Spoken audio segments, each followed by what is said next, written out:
Hi, have you ever taken some time to think about how complex a big equipment design can be?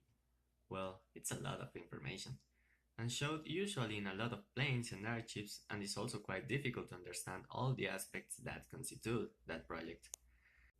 That's been a problem for designers for years, and with all the technology advances, people who's working on that camp have been expecting a solution some time ago, and their prayers have been listened, yeah.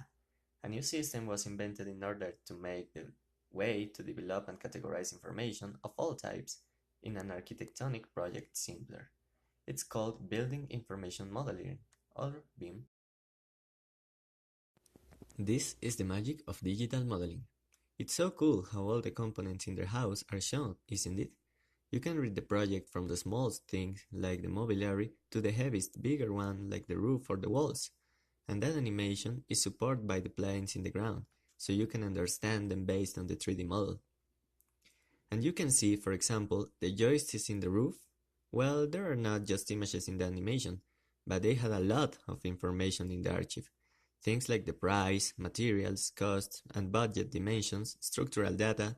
The idea of the BIM programs is to build the project from all his components, and from their own data, basically, you can type all the information and it gets animated in real time, so you can deconstruct the project to the smallest piece and understand it as a group.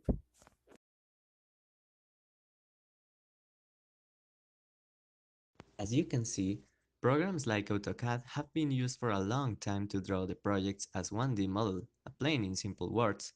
And if you want to make a 3D model, you have to put another series of instructions and commands, which are not practiced and are also a chance to commit mistakes in the draw.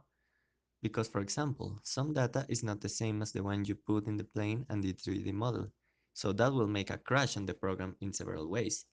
With BIM, it doesn't happen, because you only type one kind of data, and it adapts in order to make the 3D model just by the reading of the properties.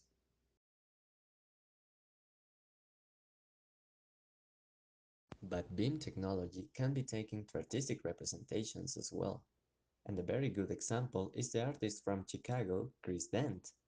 He used the concept of changing scene to project the urban morphology applied to ordinary stuff, creating interesting pieces which are expressive in the way that uses the whole concept of city chaos to show the peace and the harmony of the built elements.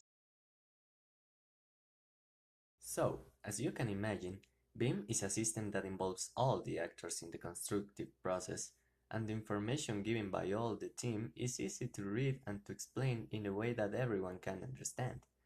That makes easier to work between different professions because it's not just lines and firms and make a project as a plane, but it's just a big archive which contains all the information of all the pieces as a group.